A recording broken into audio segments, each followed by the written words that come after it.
Welcome, my friend, to Next Level Change Success. I'm Therese, a change strategist and practitioner with over 20 years of experience designing and delivering impactful change programs across various industries.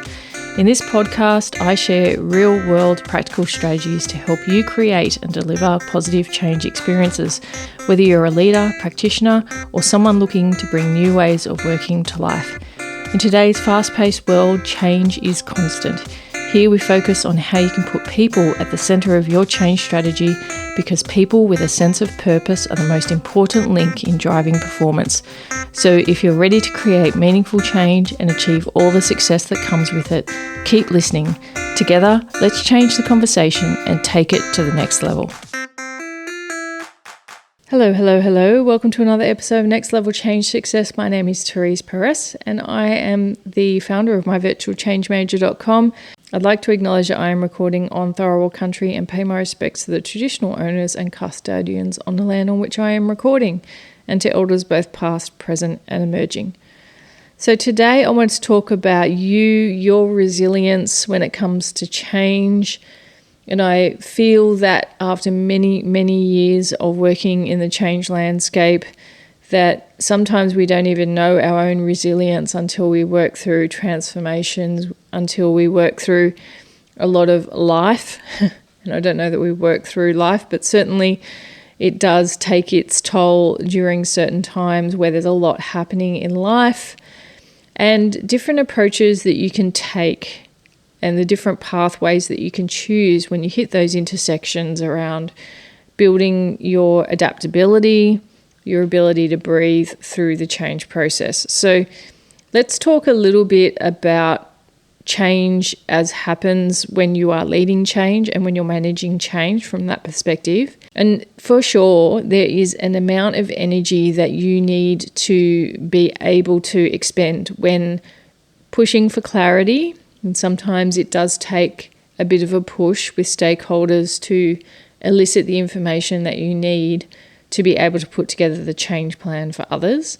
It does take energy, willingness, it takes a vision, and it takes tenacity to move forward as a change leader, regardless of the noise that can happen around you as you're introducing change.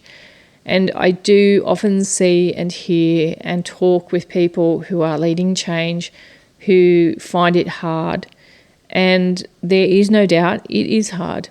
Change is messy at the beginning, most definitely, where you're trying to find clarity. You might be trying to test messaging. Some of it may land flat, and you must be okay with that. And there will be noise, there will be cynicism, there will be degradation that can happen. There could be personal jabs taken at you when it comes to leading change or even managing and facilitating change. And I do always think that resilience is being able to continually show up. I had an episode last year where I talked that we shouldn't really talk about change resilience when it comes to our team members, like how do we build the resilience of our team members, because I think that's a wrong conversation for team members. I think when looking at leadership, change tenacity is really needed for change leadership, for moving through when there is a lot of noise, and to get cut through and to be committed to the journey as a change leader is so critical, especially if it's a change at a CEO level, when it comes to the change in the direction of the organisation.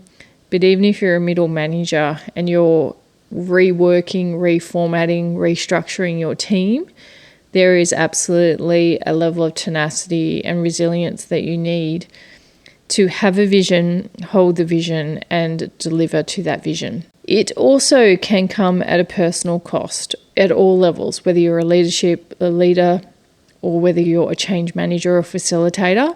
If you don't manage your energy and your health well through the process. And I know that self-care, this concept of self-care, people find wishy-washy. People throw barbs at it, thinking that it's a woo-woo thing. It's all about health and well-being, and who cares about that?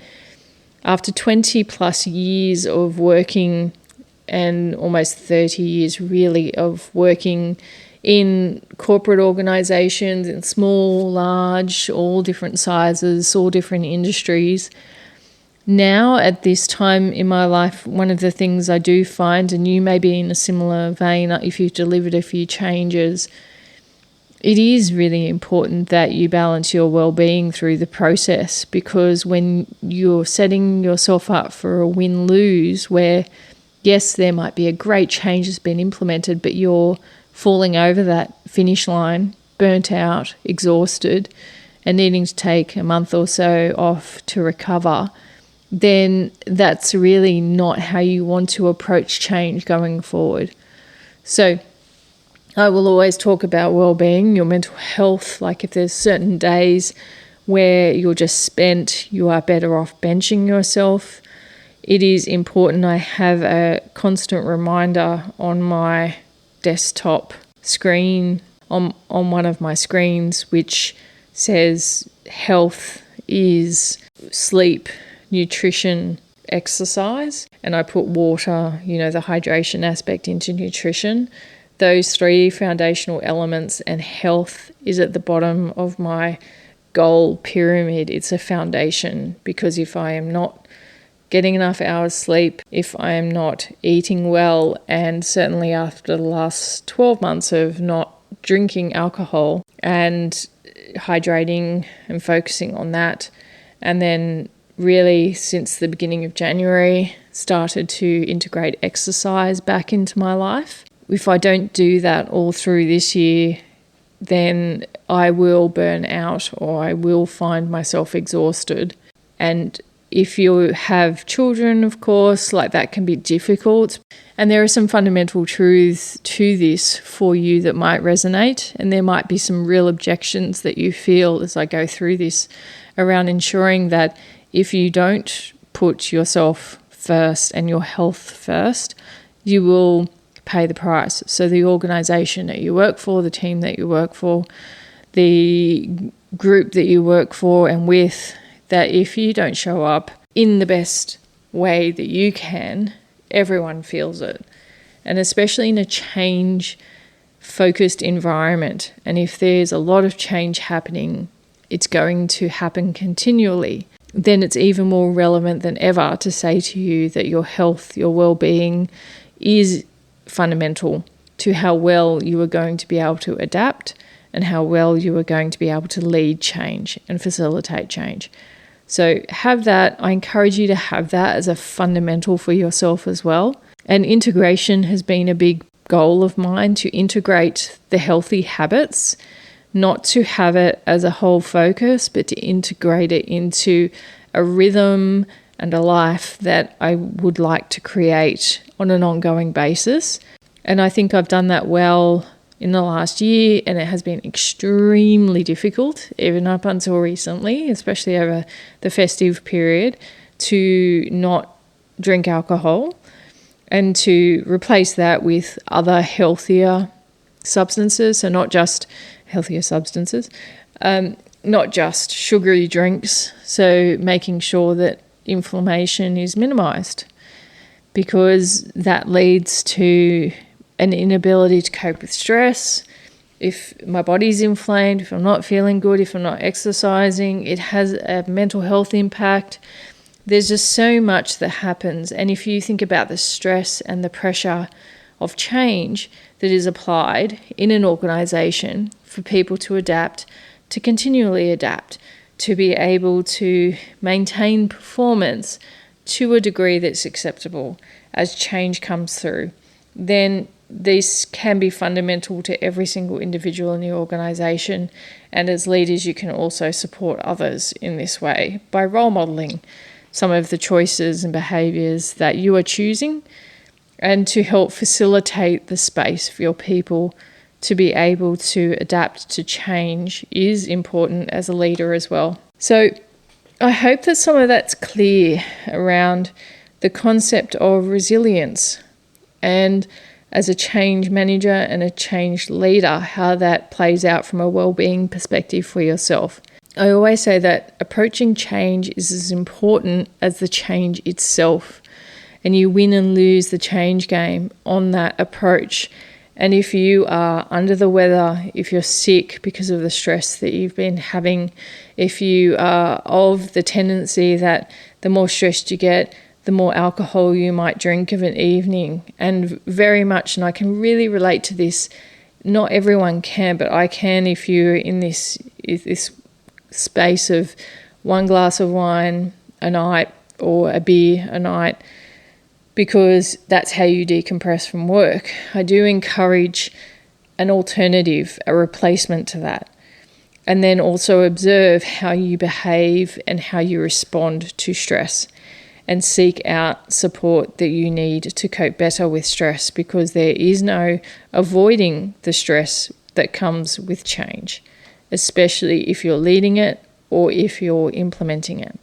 And as I said, people will have a go at you. There will be a lot of noise around you if you are looking to lead change and lead teams through change. You cannot compensate and take care of everyone in that change landscape. And in fact, if you try to, it will absolutely burn you out, and it will be to your own detriment, and you will fall over that finish line even if you get there, because there is an unfortunate instance or an unfortunate pathway that if you don't take care of yourself, you won't even get to see the change through. And these are the things that I think make a difference, is having that point of reflection if you're listening to this episode. And it's important that your well-being is prioritized to enable you to lead change well, to not listen to the noise that comes through, and to allow you to filter in a sensible way where that noise is trying to alert you to issues that you may need to address, versus noise for noise sake. So I hope this helps. I hope it's given you some practical food for thought, because if you can just start one little micro habit in the right direction, if you can replace some of those not so helpful habits, and it's just a matter of habit stacking, then you will get better momentum and have a better experience of change, and not get overwhelmed with days that are like hitting your head against a brick wall. And you'll be able to cope better with days where there's just a big roadblock or a U-turn, where there might have been an unsettling interaction that you had with someone, or a meeting that didn't go your way. It is good to have the habits and the self-awareness about your own emotional state, your health, your mental state, and where you can regulate that for yourself. Really, really helpful when it comes to change and this concept of change resilience. Because I know another fundamental truth is that people can deal with a lot more than they ever mentally think they can, and can get through times that can be extremely challenging if they are coming back to a sense of self through that process. I hope this has been an interesting episode. I hope that there have been some things in here which you might have found both challenging to hear, but also resonate with an intent that you are able to develop your change muscles to be more resilient and stronger in being able to lead change, adapt change, flex to change. Come to myvirtualchangemanager.com if you are interested in adding change skills to your business toolkit. And I hope that you have a wonderful day. Thanks for listening. And just remember that change matters, because your people, your organization, your team, but most importantly, you matter. Have a great day.